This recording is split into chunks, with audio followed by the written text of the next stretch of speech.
Di video kali ini aku akan sharing tentang KKN. Oke.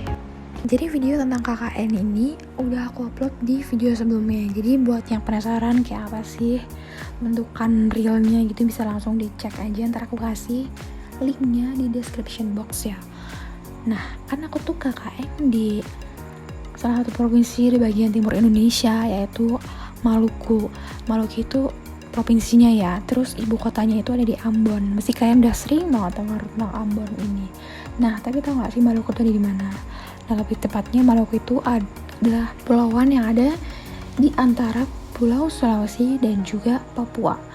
Terus Ambon itu sendiri itu tuh pulaunya tuh sebenarnya tuh kecil gitu dibandingkan dengan pulau yang aku datangi untuk KKN, yaitu adalah Pulau Seram. Nih yang ada besar ini itu adalah Pulau Seram, dan Ambon itu ada yang di bawah pojok sebelah kiri.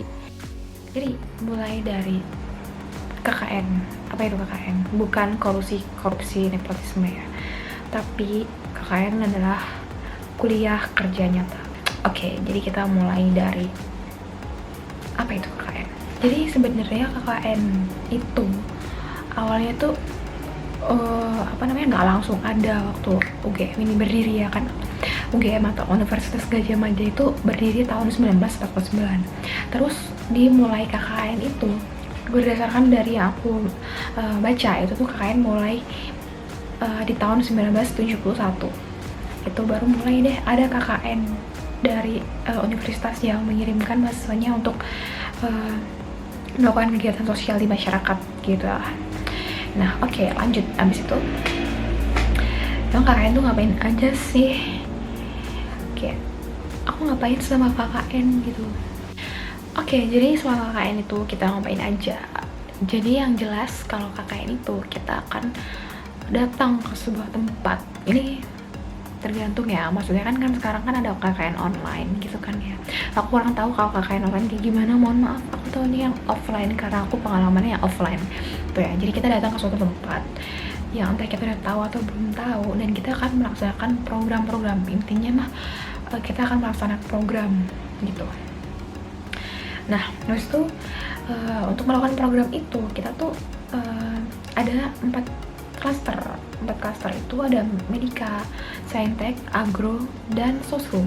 Dan aku masuk di klaster Sosum gitu ya. Gimana sih caranya biar bisa KKN? Menurut sih prosedurnya dari awal tuh gimana gitu ya. Oke, jadi ini berdasarkan pengalaman aku. Itu aku dulu ikut oprek KKN. Jadi misalkan ya tahun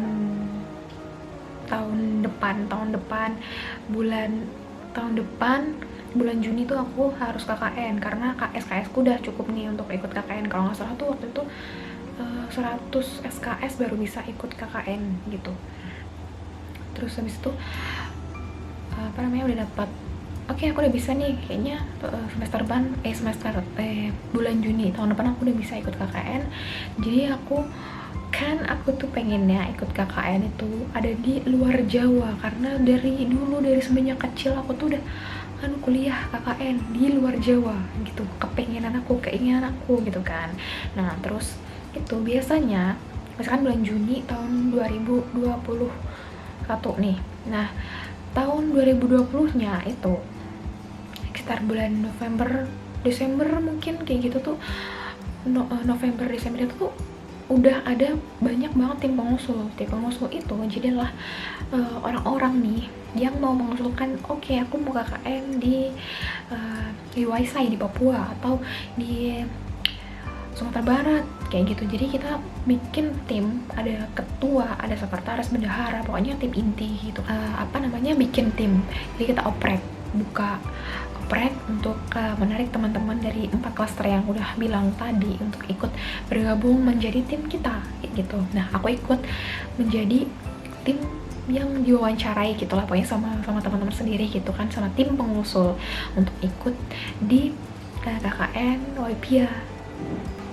Nah, kan udah dapet tim. Terus itu tim pengusul ini mengusulkan timnya ini ke kampus, kalau nggak salah namanya DPKM apa ya, aku lupa, tapi semoga benar gitu. Nah tapi kebetulan kalau di tim KKN aku tuh adalah program dosen yang kerja sama perusahaan, aku lupa, pokoknya dari New Zealand. Aduh maafkan aku, astagfirullahaladzim. Jadi tuh ada banyak nih tim pengusul, gitu kan. Ada beberapa yang jadi tuh satu kabupaten tuh cuman bisa berapa, satu provinsi tuh cuman bisa berapa tim gitu loh, jadi nggak bisa semuanya turun semua ke situ. Jadi ada seleksian kayak gitulah, pokoknya kita bikin proposal terus diseleksi gitu kan. Nah terus udah clear nih, maksudnya udah oke, kita disetujuin untuk KKN di TNSYP ya gitu kan. Nah terus ini tentang tim pengusulnya tadi ya. Oh ya betul, itu tuh udah ada, tim aku tuh udah mulai dibentuk tuh, kalau nggak salah tuh bulan Desember tuh udah ada gitu deh, udah terbentuk tim kayak itu. Jadi tinggal ya cari duit maksudnya danus, karena kita kekurangan dana, karena tentu saja kita membutuhkan dana yang banyak karena dari Jawa ke tempat yang jauh gitu ya, apalagi kita harus naik pesawat, naik bus, naik kapal. Jadi 3 moda transportasi semuanya kita harus naik itu gitu kan, belum lagi dengan biaya program itu ya kan. Terus kita ngajuin proposal segala macem, udah tuh di ACC yang dikeluarkan oleh kampus itu kalau nggak salah itu sebesar 90 juta untuk satu tim KKN aku. Nah itu sebenarnya masih kurang, makanya kita danus. Dan biasanya danus itu kalau anak mahasiswa itu biasanya jualan makanan atau jualan makanan di kampus gitu kan, atau jualan pakaian bekas layak pakai kayak gitu. Jualannya tuh modelnya kayak gitu, atau kalau enggak nanti bikin baju terus stiker apalah segala macam, apapun yang bisa dijual. Dan juga kita narik dana iuran pribadi ke teman-teman, kalau nggak salah tuh sekitar 1,5 jutaan kayak gitu. Nah kalau nggak salah tuh aku lupa dia sisa atau enggak ya, tapi kata temanku sih sisa, aku lupa. Maaf gitu kan. Terus tapi itu tuh sebenarnya tergantung dari tim sih, misalkan mau ditarikin apa enggak. Cuman karena kalau misalkan teman-teman mau KKN di luar Jawa itu emang sebaiknya tuh prepare, maksudnya kayak nggak jagain uang dari kampus aja, karena belum tentu akan di ACC banyak gitu, karena tim KKN-nya juga banyak, mohon maaf. Jadi itu buat teman-teman yang nggak mau ikut oprek ataupun malas ikut, nanti harus wawancara begitu, malas deh, nanti kayak harus mikir aduh mau kayak di mana, kayak udah deh aku pasrah aja kayak gitu tuh. Jadi dari kampus sendiri itu memberikan solusi sebenarnya mah kayaknya emang mahasiswanya aja sih yang terlalu aktif. Aduh aku mau KKN di sana ke sana jadi mengusulkan sendiri. Jadi dari universitas tuh tetap akan memberikan oke, kamu kan KKN di sini. Jadi tuh sebenarnya tuh nanti kita akan ikut pembekalan, terus ada tes juga, tes online gitu kan. Online kayak dulu aku lupa, kayaknya nggak online deh, aku lupa gimana tesnya. Pokoknya kita ada tes ngerjain soal gitu tentang KKN. Jadi itu kisi-kisinya ya, jadi itu pokoknya tentang kapan sih KKN itu berawal kayak gitu. Terus ngapain sih KKN, ada klaster apa, pokoknya tentang per KKN-an. Kamu KKN tuh nanti apa yang boleh dan tidak boleh dilakukan saat KKN, kayak gitu doang sih sebenarnya. Terus nanti ada juga tes kesehatan, tapi teman-teman bisa tes kesehatan itu di apa sih tempat tes kesehatan di Univ tuh, aku lupa namanya apa. Pokoknya aku dulu tesnya itu di universitas, di kampus, maksudnya di kampus tuh ada tuh tempat tes kesehatan, aku lupa namanya apa, please, aku lupa. Ya udah deh, itu pokoknya aku tesnya di situ, dan gratis karena kita pakai KTM gitu. Oke. Jadi kalau misalkan nggak mau ikut itu, nanti bisa ikut pas di tes itu, nanti ada pilihan nih mau ikut KKN K1 atau K2. Nah K1 itu tuh yang gimana, itu tuh kasarannya tuh kayak yang apa ya, yang deket-deket sama Jogja misalnya, atau di kampus, deket dengan kampus gitu ya. Itu K1. Contohnya nih kalau dari UGM tuh misalkan di Sleman, di Bantul, atau di mana lagi, aku nggak tahu di Gunung Kidul tuh masuk K1 apa nggak tahu, kurang tahu, aku di Padangarang ya. Oke. Terus ada juga K2. Nah K2 ini bisa jadi di Jawa ataupun di luar Jawa, tapi yang jelas bukan ikut di daerah K1 gitu ya. Gampangannya K1 tuh yang paling deket, K2 tuh yang agak jauh, dan bahkan K2 tuh bisa sampai di daerah-daerah terpencil, maksudnya tuh yang di luar Jawa, yang jauh lah pokoknya tuh kayak gitu. Kayak contohnya kalau tuh temanku satu tim itu ada yang ikut itu kan K2 itu, jadi emang ada slot buat teman-teman yang apa namanya, ada slot yang khusus buat teman-teman yang mau milih K2 ini kayak gitu. Jadi nggak semuanya oprek, kalau nggak salah tuh ada 28 orang yang dioprek, dan 2 orang ini adalah orang baru yang dikirim dari universitas untuk masuk ke tim KKN kita gitu. Untung-untungan gimana sih, ya bisa jadi nanti bisa dapat di kayak di Maluku, di Kalimantan, di Sumatera, tapi itu nggak bisa milih kayak gitu aja sih gampangannya kayak gitu. Nah terus di dalam KKN itu nanti kan satu tim itu ada 30 orang. Ini kalau tim KKN itu ada 30 orang, terus itu namanya satu unit atau satu tim Maipia ya namanya, karena tim KKN aku di Kecamatan Maipia. Nah terus nanti dibagi menjadi sub unit. Oke, karena jadi di tempatku itu dibagi diterjunkan ke dalam 5 negeri. Jadi kita ada 5 sub unit. Oke. Terus satu sub unit itu dibagi menjadi ada 5 orang, ada 10 orang, ada yang 5, pokoknya itu tuh tergantung dari pembagian timnya aja sih, karena satu negeri itu yang gede, makanya itu 10 orang gitu. Nah, jadi aku tuh berangkat sama teman-teman dari Jogja ke Makassar, dan FYI ya teman-teman, kebanyakan pesawat yang mau menuju ke Indonesia bagian timur itu yang aku maksud kayak di Maluku atau Papua ini, setahu aku ya aku tahu itu tuh kayak kebanyakan ada yang transit, kebanyakan tuh transitnya di Makassar kayak gitu.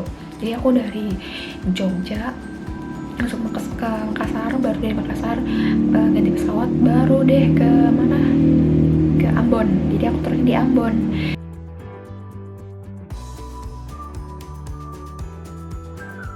Oke, jadi kan tinggal di negeri Isu. Jadi kalau di tim KKN aku itu kita tinggalnya tuh satu-satu di rumah warga gitu, satu orang di satu rumah gitu. Tapi ada juga satu rumah tuh untuk 2 orang gitu. Dan ada juga yang beda sistemnya, kayak teman-teman aku yang lain itu tinggal di satu pondokan. Misalkan nih di pondokan itu bisa tinggal buat 10 orang. Jadi satu pondokan nih buat 10 orang bareng-bareng kayak. Ngomongin tentang program apa aja sih waktu aku KKN ya, mungkin bisa buat referensi teman-teman semuanya. Jadi tuh seingat aku ya, jadi kan aku di sosum ya, itu tuh ada program apa namanya, meraih mimpi, beranda inspirasi, terus habis itu inventarisasi perpustakaan tuh, terus habis itu ada sekolah minggu, terus ada apa lagi sih kalau aku lupa. Jadi tuh pokoknya tuh kayak nanya-nanya tentang sejarah negeri Isu tuh kayak gimana, aku lupa. Terus nanti nama programnya apa aku lupa. Klaster lain tuh nanti juga ada salah satunya kita ngasih penyuluhan tentang P3K karena banyak perlengkapannya nih, makanya kita membuat program yang bisa membuat masyarakat itu memanfaatkan pohon kelapa itu dengan semaksimal mungkin. Salah satunya itu dengan membuat VCO, Virgin Coconut Oil, kayak gitu ya. Nanti ada pelatihannya kayak gitu kan. Terus habis itu ada juga buat butter, body lotion, sabun, dan lain sebagainya. Terus juga bikin makanan juga dari olahan kelapa yang bisa dijual pada akhirnya itu agar memajukan UMKM gitu. Terus juga ada kita bikin ini briket juga. Jadi ada gimana cara buatnya kayak gitu. Terus kita juga ada program batik, terus kita membuka lahan untuk menanam sayur-sayuran untuk masyarakat yang ada di sana kayak gitu. Oke, pas pertama kali nyampe nih di rumah kan, ya udah kayak ya udah biasa perkenalan dan lain sebagainya kayak gitu kan. Nah terus kalau di tempat aku ngomongin tentang makan nih, kalau di tempat aku itu kita tuh makan udah ditanggung sama warga. Jadi tuh enak banget sih, seriusan. Kalau KKN di tempatku tuh warganya baik banget. Terus habis itu kita sangat disambut ramah. Pokoknya tuh dari yang anak-anak kecil mereka sangat excited. Kita nih lewat nih lagi jalan ataupun naik motor, minjem motor warga gitu kan, terus KKN kayak gitu, kayak mereka nggak tahu nama kita, tapi pokoknya yang jelas mereka memanggil nama kita KKN. Jadi semuanya itu namanya KKN. Jadi tuh makan di tempat aku tuh digilir, jadi dari awal pertama KKN tuh dari ujung negeri paling ujung jauh banget dari rumahku kan di pinggir jalan raya, di pinggir jalan Transeram ya. Jadi kayak itu tuh jauh banget masuk ke dalam desa, jalan kaki nih dari makan siang sama makan malam sih, makannya yang di rumah warga gitu, makan bareng-bareng kita berlima, jalan ke menuju rumah papa ini, mama ini gitu kan, jalan udah selesai apa namanya makan siang, udah terus balik lagi kita program, terus itu selesai sore mandi. FYI, kalau di Waipia di tempat aku itu kalau misalkan nyebut air putih itu bilangnya teh. Jadi ada tuh adik-adik pernah bilang sama aku, kakak minta teh dulu kayak gitu, minta teh, pokoknya minta teh gitu, air putih guys, ternyata bukan teh, minum teh. Kayak teh ribet dong bikinnya. Oh ya, for your information, jadi kalau di tempat aku, maksudnya di tempat KKN ku itu kita nyebut desa itu bukan desa tapi negeri. Jadi kan aku tinggal di desa Isu, jadi aku bilangnya negeri Isu gitu ya. Jadi setiap desa itu bilangnya negeri. Jadi kalau kita menyebut kepala desa itu kita nyebutnya dengan sebutan Papa Raja. Untuk istri beliau itu kita nyebutnya dengan Mama Raja gitu teman-teman. Jadi kita nyebutnya dengan istilah raja dan negeri gitu. Oke, semoga videonya bermanfaat